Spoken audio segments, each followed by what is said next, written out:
Hello and welcome back to our English class. Miss berharap bahwa kita semua pada pagi hari ini masih dalam keadaan yang sehat dan tentunya penuh dengan semangat dan penuh dengan sukacita untuk mengikuti kelas bahasa Inggris kita pada pagi hari ini.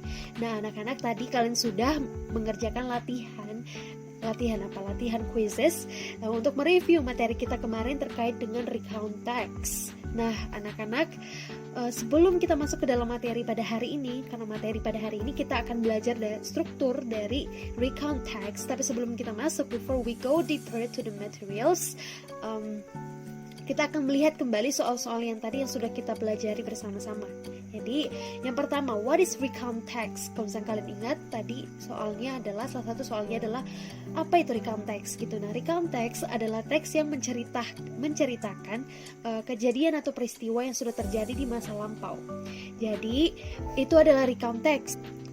Jadi, recount text is a text which retells event or experiences in the past. Itu yang pertama, anak-anak. Dan sekarang kita masuk ke yang kedua gitu.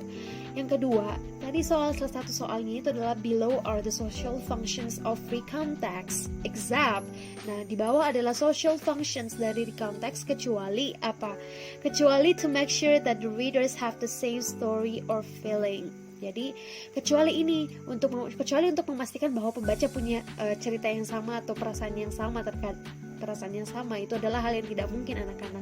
Oleh karena itu, social functions dari recount text adalah to entertain the readers, to inform the readers. Jadi untuk to retells the event with the purposes to inform the readers and entertain the readers. Itu adalah social function dari recount text yang harus kita ingat. Nah, yang ketiga, there are 3 types of recount text. The 3 types are ada personal, factual, dan imaginative. Jadi itu adalah ketiganya. Jadi descriptive text itu tidak masuk, report text itu tidak masuk. Tapi ada 3 jenis dari recount text, yaitu pertama personal, dan kedua factual, dan yang ketiga imaginative. Oke? Nah, kita akan lanjut ke nomor yang keempat gitu. One of the language features of recount text is using simple past tense. Which one is the correct sentence using simple past? Karena salah satu dari unsur kebahasaan recount text adalah menggunakan simple past tense. Kalau misalnya kalian masih ingat gitu. Nah, salah satu contoh kalimat yang menggunakan simple past tense yang benar adalah I forgot to submit my homework yesterday. Jadi ada tadi, kalau misalnya kalian ingat di option pertama itu verbnya itu masih verb pertama gitu, bukan verb kedua atau verb dalam bentuk lampau, yaitu do. Nah, do adalah bentuk lampau dari kata kerja do, itu adalah did. Jadi ingat anak-anak bahwa simple past tense kita pakai verb to untuk kalimat positif, sedangkan kalimat negatif karena ada I did not gitu. Jadi verb yang dipakai adalah verb one. Kalau interrogatif juga seperti itu, kita pakai verb one karena sudah ada kata did di depan. Jadi untuk kalimat positif itu pakai verb to atau kata kerja dalam bentuk lampau. Perhatikan itu ya, jangan sampai materi simple past tense-nya dilupa lagi karena itu yang akan kita pakai. Kalian buat kalimat itu kalimat simple past tense dan itu yang akan kalian pakai ketika membuat recount text nanti. Jadi perhatikan dan pahami dengan baik-baik gitu. Nanti kalau ada pertanyaan terkait dengan ini, silahkan tanyakan ke Miss selama live session kita nanti. Oke? Nah, yang kelima, the example of factual recount text is, nah tadi kan sudah dijelaskan ada 3 contoh personal recount text, yaitu pertama ada 3 jenis recount text, yaitu personal, factual, and imaginative. Dan salah satu contoh dari factual recount text, karena factual itu berbicara tentang fakta, berarti yang sudah terjadi gitu, jadi benar-benar terjadi dan biasanya itu berhubungan dengan sesuatu yang formal seperti berita, historical text berbicara tentang biografi atau tentang sejarah. Jadi itu factual recount text. Jadi contohnya adalah news report yang paling benar. Nah, fables, folk tales yang lain itu bukan itu. Karena folk tales itu kan dongeng, fables itu cerita tapi cerita hewan gitu. Itu yang kelima. Nah, kalau kalian punya pertanyaan terkait dengan soal-soal yang tadi, silakan tanyakan ke Miss selama live session kita nanti. Jadi tadi sebenarnya ada 6. Kalau misalnya kalian ingat, pertanyaan terakhir adalah apakah kalian lebih senang kerja secara grup atau individu. Itu berhubungan dengan formatif 2 kita dan sumatif. Jadi Miss mau cari tahu apakah kalian lebih senangnya kerja secara grup ataupun individu. Baik, sekarang kita akan masuk ke the generic structure of recount text. Nah, seperti yang disampaikan kemarin bahwa kita pada pertemuan hari ini kita akan belajar tentang struktur dari recount text. Di pertemuan sebelumnya kita sudah belajar apa itu recount text, lalu fungsi sosialnya itu apa, dan juga apa unsur kebahasaannya gitu. Kalimatnya seperti apa dan modalnya seperti apa, kata kerja seperti apa yang kita gunakan untuk recount text gitu. Nah, sekarang kita akan masuk ke struktur. Nah, ada 3 bagian dalam generic structure of recount text. Ada 3 bagian. Yang pertama, seperti yang kalian lihat di slide, itu adalah orientation. It gives the readers the background information that are needed to understand the text, such as who was involved, where it happened, and when it happened. Gitu. Jadi ini adalah bagian yang pertama. Gitu. Jadi recount text di bagian pertama atau di bagian awal dari recount text adalah orientation. Jadi itu seperti pembuka. Jadi kalian menceritakan atau memperkenalkan orang-orang yang terlibat dalam itu, seperti contohnya kalian gitu, apa yang terjadi itu, misalnya gimana terjadinya, latar belakangnya. Jadi seperti itu orientation. Jadi itu seperti pembuka, menjadi awal dari cerita kalian, menjadi awal dari recount text kalian, dan biasanya di situ diperkenalkan gitu hal apa atau tujuan dari recount text ini, apa yang akan dibicarakan dalam recount text ini. Nanti kita akan lihat contohnya. Jadi itu yang pertama, orientation. So it gives the readers the background information that are needed to understand the text. Seperti who was involved, siapa yang terlibat, where it happened, di mana terjadi, dan kapan terjadi, when it happened. Oke. Itu adalah bagian pertama dari struktur dari recount text. Sekarang kita akan masuk ke events. Nah, events ini di tengah kalimat gitu, di tengah paragraf atau di tengah-tengahnya teks recount text. Nah, kalau di awal tadi kita sudah diperkenalkan ini siapa yang akan terlibat dalam hal ini, settingnya di mana gitu, tempatnya di mana, kapan ini terjadi. Nah, sekarang kita mulai menceritakan inti dari ceritanya itu. Kita akan mulai menceritakan inti dari ceritanya. Jadi dijelaskan atau dituliskan secara chronological. Jadi secara chronological, secara beraturan. For example ya, kita ambil contoh di orientation, mungkin kalian bilang last year I went to Bali, for example. Kalian pergi ke Bali dan itu menjadi orientationnya gitu. Kalian pergi ke Bali sama siapa? Kapan itu adalah waktunya, misalnya last year. Lalu orang yang terlibat misalnya you and your family. Lalu kapan terjadi last year dan di mana? Di Bali gitu. Nah, setelah itu kalian masuk menceritakan liburan kalian di Bali itu seperti apa. Di hari yang pertama seperti ini, di hari yang kedua seperti ini. Jadi ada berurutan ceritanya. Jadi ceritanya itu tidak melonjak-lonjak. Misalkan kalian mulai dulu dari endingnya baru masuk ke openingnya, tidak seperti itu. Jadi berurutan anak-anak. Jadi seperti kalian menceritakan sesuatu. Misalnya kalian menceritakan peristiwa buruk yang terjadi dalam kehidupan kalian. For example, kalian menceritakan kemarin hari kalian buruk karena suatu peristiwa ini, pasti kalian akan menjelaskan dari awal secara berurutan sampai ke endingnya seperti apa. Jadi ini events adalah inti dari cerita yang akan kalian sampaikan itu. Oke, dan itu dijelaskan secara chronological, secara teratur, secara beraturan. Jadi tidak ada yang loncat ke sana sini. Jadi jangan sampai endingnya di awal dulu baru openingnya terakhir. Tidak seperti itu ya anak-anak. Jadi ini bagian yang kedua, events. Nah, yang ketiga, reorientation. Nah, reorientation ini sebenarnya optional, tapi kalian harus tahu bahwa reorientation ini optional, tapi Miss berharap bahwa mari kita belajar sama-sama, jadi sehingga ini tidak akan jadi optional buat kalian. Jadi sebenarnya ini adalah optional, jadi terserah kalian apa kamu tambahkan di akhir teks kalian atau tidak, tapi Miss sangat menganjurkan kita untuk menaruh di teks kita, di akhir teks kita. Jadi reorientation, walaupun di sini sebenarnya reorientation itu optional, but I really suggest all of you to put it in your text. Jadi perhatikan itu anak-anak. Jadi ada 3 bagian. Pertama, orientation, kedua events, dan reorientation. Nah, reorientation ini apa? Reorientation, as you can see in the slide, a personal comment about the event or what happened in the end. Jadi di terakhir biasanya ada kalimat, for example, yang menjelaskan, oh ya, dari peristiwa ini saya belajar dari ini, saya belajar dari itu. Jadi biasanya reorientation ini juga sebagai penutup dari teks kalian. Jadi setelah kalian menceritakan apa yang terjadi, masalah kalian sampai endingnya, solusinya seperti apa, lalu masuk ke bagian dari peristiwa ini saya belajar apa gitu. Jadi personal comment, jadi komentar pribadi kalian terhadap peristiwa itu. Misalnya, saya sangat senang gitu karena bisa berliburan. Jadi itu contoh dari reorientation. Jadi reorientation itu bisa akhir dari cerita kalian dan juga menambahkan personal comment. Jadi menambahkan pendapat pribadi di akhir teks kalian. Jadi itu ada 3 anak-anak. Pertama ada orientation, lalu yang kedua events, lalu yang ketiga reorientation.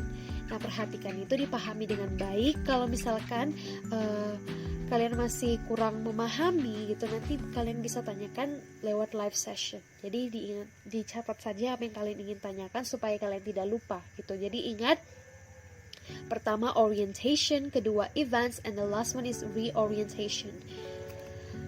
Oke, nah sekarang kita akan coba lihat nih satu contoh paragraf recount text. Kita akan lihat atau bedah dari setiap strukturnya. Teks ini sebenarnya Miss sudah sampaikan gitu, Miss sudah attach di Google Classroom minggu yang lalu, kalau misalnya kalian masih ingat gitu. Tapi kita akan bedah secara satu-satu gitu untuk supaya kita bisa lebih memahami dari contoh ini. Jadi yang pertama orientation, as you can see on the slide. Ini adalah bagian orientation. Jadi sebagai pembuka atau opening dari teks kalian. Nah, bisa kan bacakan untuk kita semua. I spent my last summer holiday in Seoul, South Korea. I went there with my friends. Jadi ini menceritakan tentang liburan musim panas. Liburan musim panas seseorang di South Korea, di Seoul, Korea Selatan. Jadi dia pergi bersama dengan teman-temannya. Jadi ini adalah orientation. Jadi kalian ingat bahwa di orientation itu biasanya ada apa? Biasanya ada siapa yang terlibat gitu, ada teman gitu, kapan terjadi gitu, last summer holiday gitu, liburan musim panas yang lalu, dan di mana gitu. Ada di Seoul, South Korea gitu tempatnya. Jadi itu diperhatikan anak-anak. Jadi settingnya, siapa yang involved atau dan juga waktunya itu harus ada di bagian orientation, karena orientation ini seperti pembuka, menjelaskan atau memperkenalkan cerita kalian gitu, inti dari cerita yang akan kalian sampaikan nanti melalui personal recount text. Lalu yang kedua, kita masuk ke events gitu. Misalkan bacakan untuk kita semua. Ini part yang kedua dari recount text, lanjutan dari yang tadi. On the first day, I was landed at Incheon Airport around 7 a.m. after a 6 hours long flight. Then I went to Seoul by train and check into the hotel I already booked. Salah itu ya anak-anak, itu intunya harus digabungkan gitu. Perhatikan kembali, itu harus digabung, tidak dipisah. I decided to take a rest for a while. At night, I went to Hongdae, a famous district in South Korea. I went to eat traditional Korean food. On the next day, I went to the Gyeongbokgung Palace and National Museum. I also went to learn how to make kimchi and see the scenery of Seoul from Seoul Tower. I went back to the hotel at 10 p.m. and immediately went to sleep. Nah, kalian bisa lihat bahwa seperti yang disampaikan tadi, bahwa ketika menceritakan di part events ini harus diceritakan secara berurutan, peraturan gitu, tidak boleh loncat-loncat ceritanya. Jadi as you can see, ada on the first day. On the first day di hari pertama, lalu ada then I went to Seoul by train. Setelah itu, jadi pertama dia sampai dulu atau sampai di airportnya. Setelah itu dia ke Seoul dengan naik kereta, lalu check-in ke hotel yang sudah dia pesan. Lalu dia memutuskan untuk beristirahat. Itu kejadiannya yang pertama atau peristiwanya yang pertama. Lalu ketika malam kan, langsung malam kan, I went to Hongdae, a famous district in South Korea. I went to eat traditional Korean food. Ini part yang kedua. Itu. Lalu on the next day I went to the Gyeongbokgung Palace and National Museum. Lalu dia menceritakan besoknya dia kemana lagi gitu. Lalu I also went to learn how to make kimchi, pergi buat kimchi dan melihat pemandangan di Seoul dari Seoul Tower, dari Menara Seoul. Setelah itu dia balik ke hotel jam 10 dan segera tidur. Jadi kalian bisa perhatikan bahwa secara berurutan dia menceritakan, dia tidak langsung misalnya on the next day di awal, tapi dia dimulai dari hari pertama liburannya seperti ini, apa saja yang dia lakukan, baru hari kedua seperti ini. Jadi itu diperhatikan ya, karena kalau kita menceritakan sesuatu harus secara berurutan gitu, karena Tuhan pun menciptakan kita itu berurutan. Kalau misalnya kalian ingat penciptaan itu kan dimulai dari apa dulu? Dimulai dari hari pertama ini yang dicipta oleh Tuhan sampai manusia gitu. Bayangkan kalau misalkan ya manusia diciptakan di awal lalu segala tumbuhan dan hewan itu yang kita butuh supaya kita bisa kita dapat melanjutkan atau melangsungkan hidup kita pun tidak ada, karena kita diciptakan di hari pertama. Jadi itulah kenapa Tuhan menciptakan kita di hari yang terakhir, supaya semua sudah sedia dulu, baru kita diciptakan supaya kita bisa hidup gitu. Sama seperti teks ini. Jadi kalau misalkan kalian loncat dan misalkan kalian mulai dulu dari hari yang kedua, kalian tidak menjelaskan dulu hari yang pertama gitu, pasti pembaca juga akan bingung. Itulah kenapa kita harus belajar menceritakan recount teks ini secara berurutan. Itu yang harus diperhatikan di part events ini. Jadi jangan sampai diloncat-loncat begitu, karena akhirnya pembaca atau mungkin kalian sendiri pun nanti tidak akan memahami gitu. Itu yang kedua. Lalu struktur yang terakhir adalah reorientation. Nah, I spent my last day in Myeongdong and bought some stuff, souvenirs and merchandise of Stray Kids, my favorite K-pop group. I bought it for my family and friends. I also ate the street food there. I went to the airport at 3 p.m. because my flight was at 5 p.m. I had a fantastic experience in South Korea and made wonderful memory with my friends. It was a great trip. Jadi di bagian reorientation ini sudah menjadi penutupnya gitu. Di hari terakhir dia seperti apa gitu. Di hari terakhir dia di Myeongdong, dia membeli banyak barang gitu untuk dibawa pulang, dan dia juga membelikan itu untuk temannya dan keluarganya. Setelah itu dia ate street food there. Jadi setelah itu dia pergi makan makanan-makanan di pinggir jalan yang biasa ada orang-orang jual. Lalu dia ke airport, bandara jam 3 PM karena flightnya jam 5 gitu. Nah, kalau kalian perhatikan dia sudah menceritakan penutupnya. Kalau di events tadi dia menceritakan hari pertama dia, hari kedua gitu. Lalu ketika dia masuk ke reorientation, itu dia sudah menceritakan hari terakhirnya. Jadi kalian bisa lihat bahwa dia menceritakan secara berurutan. Jadi seperti itulah yang harus kalian tahu, harus kalian pahami. Nanti kalau misalkan kalian mengerjakan recount text pun itu akan dimulai dari awal gitu, diceritakan dari awal secara berurutan. Tidak boleh loncat dari yang penutup dulu baru yang ke opening, tidak seperti itu, tapi harus secara berurutan. Jadi kalimat yang terakhir kalian bisa lihat bahwa I had a fantastic experience in South Korea and made wonderful memory with my friends. It was a great trip.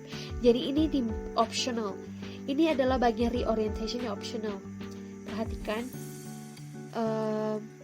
kalian bisa menambahkan ini, tapi Miss berharap bahwa misalnya menganjurkan kalian juga tetap memasukkan ini, walaupun sebenarnya optional for this part, yaitu menambahkan komentar pribadi, misalkan kalian merasa senang atau seperti apa gitu kan dalam liburan ini, for example, harus kalian masukkan gitu supaya lebih jelas dan lebih detail recount text-nya. Oke? Jadi seperti itu anak-anak, ditutup dengan bagaimana perasaanmu, bagaimana apa yang kamu rasakan ketika kamu menjalani liburan itu. Jadi ini adalah 3 part dari structure dari recount text. Yang pertama adalah Yang pertama tadi adalah orientation. Jadi ada 3 parts. Dimulai dari orientation, lalu kedua events, lalu yang terakhir reorientation. Jadi itu harus kalian perhatikan dengan baik-baik ya struktur dari recount text, dan jangan dilupa materi kita sebelumnya. Nah, setelah ini kita akan ke live session. Jadi silahkan kalian bisa nonton ulang video ini sambil menunggu live session dan jam live session, dan perhatikan nanti akan misalnya beberapa hal lagi terkait dengan materi kita. Jadi perhatikan baik-baik. Ingat, nanti kita akan ketemu lewat live session. Jangan lupa perhatikan bahwa kita akan live session sesuai dengan jam yang Miss posting di Google Classroom maupun di WA. Jadi itu perhatikan ya anak-anak. So, thank you and see you all in the live session later. Thank you.